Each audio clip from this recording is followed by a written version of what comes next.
الحمد لله رب العالمين والصلاة والسلام على رسوله الكريم. أما بعد، عن أم كلثوم بنت عقبة قالت: رخص النبي صلى الله عليه وسلم من الكذب في ثلاث: في الحرب، وفي الإصلاح بين الناس، وقول الرجل لامرأته. وفي رواية: وحديث الرجل امرأته، وحديث المرأة زوجها. رواه أحمد. محترم بھائیوں، ابھی میں نے آپ کے سامنے سنن کی مسند احمد کی روایت پڑھی ہے. اس کی راویہ صحابیہ رسول ام کلثوم بنت عقبہ رضی اللہ عنہا ہیں. فرماتے ہیں کہ پیارے نبی صلی اللہ علیہ وسلم نے چیزوں میں جھوٹ کہنے کی اجازت دی ہے. 3 چیزوں میں پہلی چیز فی الحرب، میدان جنگ میں، وفی الاصلاح بین الناس، اور دوسری چیز لوگوں کے درمیان مصالحت کرنے کے لیے، اور تیسری چیز وقول الرجل لامرأته، آدمی اپنی بیوی کو خوش کرنے کے لیے، بیوی اپنے شوہر کو خوش کرنے کے لیے اگر جھوٹ کہنا چاہے تو جھوٹ کہہ سکتی ہے.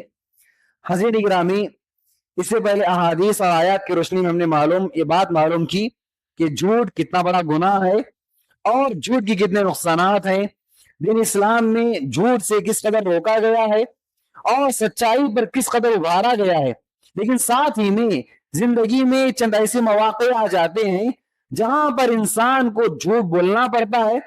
تو پیارے نبی صلی اللہ علیہ وسلم نے ان مقامات کو بھی گنا دیا اور بتا دیا کہ ان مقامات میں اگر انسان جھوٹ کہنا چاہے تو کہہ سکتا ہے، اور لاسٹ آپشن ہوگا، شروع میں نہیں، بالکل شروع مرحلے میں نہیں، فرسٹ مرحلے میں نہیں، بلکہ لاسٹ آپشن جو اس کے پاس ہوگا اگر جھوٹ کہنا چاہے تو کہہ سکتا ہے.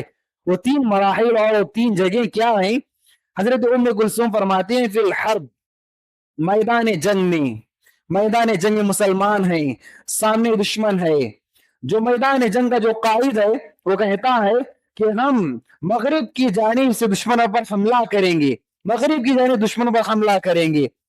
اب اگر میں کوئی جاسوس بھی ہوگا، وہ جاسوس جا کر خبر کرے گا کہ مغرب کی جانب سے حملہ ہوگا، لیکن جو قائد تھا، وہ لیڈر تھا، وہ کمانڈر تھا، وہ یہ چاہ رہا تھا کہ میں تو جھوٹ کہوں گا، اور اگر جھوٹ کی خبر پہنچ بھی جائے تو جھوٹی خبر پہنچے گی، اور جب وہ حملہ کرے گا تو مشرق کی جانب سے حملہ کرے گا.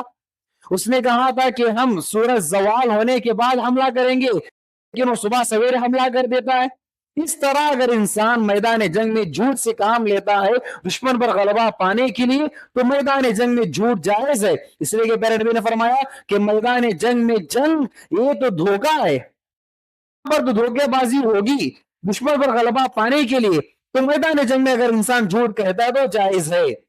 اور اس کے علاوہ لوگوں کے درمیان مصالحت کرنے کے لیے، 2 خاندان آپس میں لڑے ہوئے ہیں، 2 بھائی آپس میں لڑے ہوئے ہیں، 2 بہنیں آپس میں لڑے ہوئے ہیں، یا رشتہ دار آپس میں لڑے ہوئے ہیں، ان دونوں کو ملانے کے لیے، ان دونوں کے درمیان مصالحت کرنے کے لیے اگر کوئی انسان جھوٹ سے کام لیتا ہے، مثلا فلاں انسان ایک بھائی کے پاس جا کر کہتا ہے کہ فلاں بھائی، وہ جو تمہارا بھائی ہے، تمہارے بارے میں اتنی اچھی باتیں کہتا ہے، اور پھر اس کے پاس آ کر اس کے بارے میں کہے کہ تمہارا بھائی تمہارے بارے میں ایسے باتیں کہتا ہے، اتنی اچھی سوچ رکھتا ہے.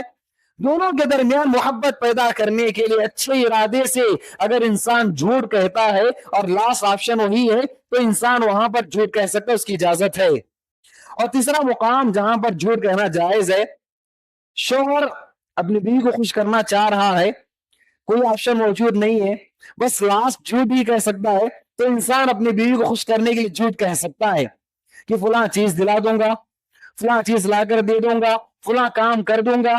اور اسی طرح بیوی اپنے شوہر کو خوش کرنا چاہ رہی ہے، کوئی آپشن نہیں ہے، جھوٹ ہی کا سہارا لینا پڑ رہا ہے، تو اپنے شوہر کو خوش کرنے کے لیے کبھی جھوٹ کا سہارا لے گی کہ میں آپ کے لیے کام کر دوں گی، آپ کے لیے کام کر دوں گی. اس طرح اگر بیوی اپنے شوہر کو منانے کے لیے، خوش کرنے کے لیے جھوٹ کہتی ہے تو اس کی اجازت ہے. لیکن یہاں پر اس بات کا خیال رکھیں، اپنے دل میں وہ اس بات کا ارادہ، شوہر ہو یا بیوی، اپنے دل میں اس بات کا ارادہ کیے، پختہ ارادہ کیے ہیں کہ میں جو کہہ رہا ہوں جھوٹ ہی ہے اور میں کام کبھی کروں گا نہیں. ایسا نہیں، آپ اس بات سے، اس نیت کے ساتھ بات کہیے کہ میں کام کرنے کی ایٹ لیسٹ کوشش تو کروں گا.